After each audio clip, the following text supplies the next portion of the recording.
नमस्कार। अष्टावक्र गीता जो ज्ञानमा सर्वश्रेष्ठ छ, त्यो गीताको पहिलो प्रकरणको अर्थात् पहिलो अध्यायको 9 श्लोकको बारेमा 9 श्लोकमा भनिएको जो उपदेश छ, जो उपदेश प्रकाण्ड ज्ञानी अष्टावक्र गुरुले नरेश जनकलाई दिनुभएको छ, त्यसबारेमा बताउने प्रयत्न गर्छु। त्यस श्लोकमा भन्नुहुन्छ, सबै किसिमको शोक हटाएर सुखी भएर सधैँ सुखी भएर रहनलाई त्यहाँ उपदेश गर्नुहुन्छ। सबै किसिमको शोकलाई हटाएर, सबै किसिमको शोक भन्नाले 3 किसिमको शोक सारांशमा शास्त्रले बताएको पाइन्छ। एउटा आध्यात्मिक शोक ताप, अर्को आदिभौतिक शोक अर्थात् ताप र आदिदैविक शोक। यो जो 3 प्रकारको जो शोक छ अर्थात् जो ताप छ, चिन्ता छ, अर्थात् आफ्नो शरीर सम्बन्धी, अरू प्राणी सम्बन्धी र दैविक घटनाहरू सम्बन्धी, यी 3 प्रकारको शोक शास्त्रमा जो बताइएको छ, अर्थात् सबै प्रकारका शोक हटाउनको लागि र सदा सुखी भएर रहनको लागि भन्नुहुन्छ। एक विशुद्ध बोधलाई आफू भनेर यसको अत्यन्त निश्चय गरेर रहनलाई भन्नुहुन्छ। एक विशुद्ध बोधलाई, विशुद्ध माने अतिशुद्ध, विशुद्ध माने अशुद्ध होइन, विशुद्ध माने अतिशुद्ध। एक विशुद्ध बोध, बोध भनेको ज्ञान, बोध भनेको थाहा, होश, बोध जो सदाकालीन रहन्छ, जसको नाश कहिले पनि हुँदैन। किनकि जो थाहा, जो चेतन छ, हामीहरूको भित्र जो शुद्ध चेतन छ, यसलाई बोध भनिन्छ, त्यसको कहिले पनि नाश हुँदैन। त्यही नाश नहुने, सधैँ रहिरहने, जो एउटै हो। फेरि जो चैतन्य वस्तु हो त्यो एउटै हुन्छ। त्यसैले एक विशुद्ध बोध अहम इति निश्चय बन्हिना भन्नुहुन्छ। अर्थात् एक विशुद्ध अर्थात् अतिशुद्ध जो बोध हो, त्यसलाई आफू जानेर यसलाई निश्चय गरेर रहनलाई भन्नुहुन्छ। कस्तो निश्चय भन्दाखेरि जस्तो आगो तातो एकनासले रहिराखेको हुन्छ, यस्तो रूपले अर्थात् लगातार एकनासले अत्यन्त निश्चय गरेर त्यो आगोको तातो झैँ एकनासले यस्तो निश्चय गरेर बस्नु। अब यो जो आगोको तातो हो, यो ज्वाला हो,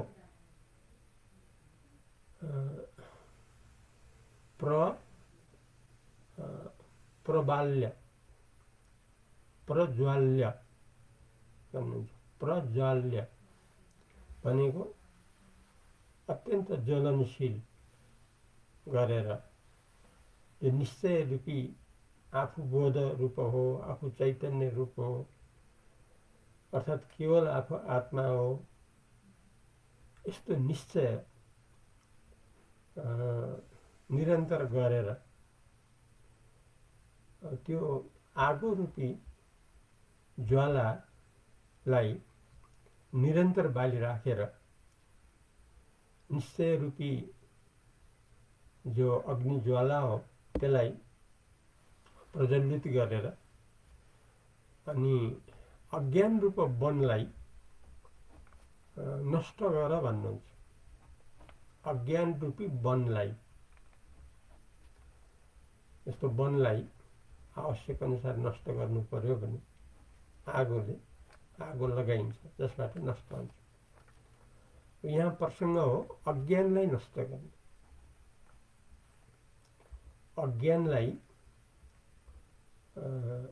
कसरी नष्ट गर्ने भन्दा एक अत्यन्त शुद्ध जो बोध हो, जो चैतन्य हो, यसको निश्चय गरेर अर्थात् आफू बोध रूप हो, चैतन्य रूप हो, आफू सच्चिदानन्द रूप हो,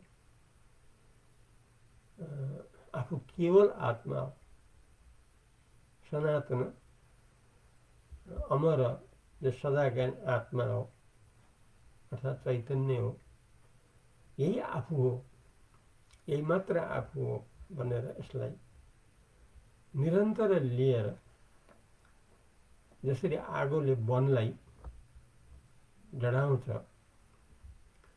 त्यसरी निरन्तर निश्चय लिएर अज्ञानलाई डढाउनु भन्नुहुन्छ। अज्ञानलाई डढाउनलाई यसरी अज्ञान डढिसकेपछि बाँकी रहन्छ केवल बोध मात्रै, केवल चैतन्य सच्चिदानन्द मात्रै।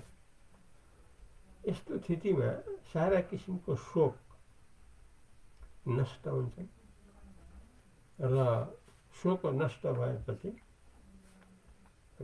सदा सुखी भव भन्नुहुन्छ। सधैँ सुख रूपले रहु भन्नुहुन्छ, अर्थात् आनन्दै आनन्द रूपले सदाका लागि रहिरहु भन्नुहुन्छ। अब अज्ञानलाई नष्ट गरेपछि कसरी केवल आत्माको अनुभव हुन सक्छ र सारा शोक रहित सदा सुखमा रहन सकिन्छ भन्ने सन्दर्भमा अज्ञान हो मुख्य कुरा। केका लागि भन्दा शोक नाश गर्नको लागि। सारा शोक भइराखेको छ, जे जति शोक संसारका सबैलाई यो भइराखेको छ, यो भइराखेको थियो अथवा वर्तमानमा जो भइराखेको छ अथवा भविष्यमा जो भइरहला, कारण के हो भन्दाखेरि अज्ञानले गर्दाखेरि यो सब भइराखेको छ। त्यसैले अज्ञानलाई नाश गर्यो भने सारा शोकको जो जड हो, जो कारण हो, त्यो सधैँको लागि नष्ट हुन्छ। कसरी नष्ट हुन्छ भने जो बोध हो, जो चैतन्य केवल आत्मा हो, जो सच्चिदानन्द हो, जो अत्यन्त शुद्ध छ, जो एउटै वस्तु हो, जो सबैको यथार्थ स्वरूप हो, त्यसैले नजान्दाखेरि, त्यसलाई नजानेर त्यो रूपमा रहन नसक्नुको कारणले गर्दाखेरि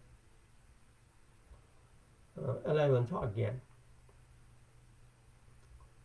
अर्थात् सबैको वास्तव स्वरूप सच्चिदानन्द हो, सबैको अमर स्वरूप, परिपूर्ण स्वरूप, यथार्थ बोध स्वरूप हो, अर्थात् चैतन्य सच्चिदानन्द स्वरूप हो। तर यस्तो नजानेको हुनाले यसलाई निरन्तर निश्चय गरेर रहन नसकेको कारणले गर्दा जुन सत्य वस्तु हो त्यसको निश्चय गरेर रहिरहनु पर्नेमा त्यस्तो गर्न नसकेको कारणले गर्दा त्यो स्थिति हो अज्ञानको स्थिति। त्यही अज्ञानले गर्दाखेरि यो विश्व ब्रह्माण्ड आएको छ।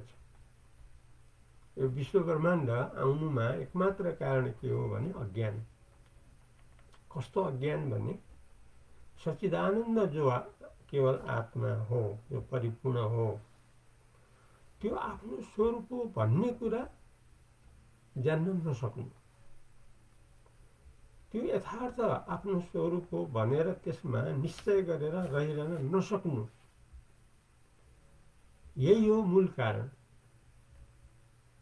सारा दुःख परम्पराको, सारा शोक परम्पराको, सारा मृत्यु परम्पराको, जो मायाको जो चलखेल प्रपञ्च छ, यो सब हावी भइरहनुको एकमात्र कारण के भन्दाखेरि हामी सबैको यथार्थ स्वरूप जो बोध रूप हो,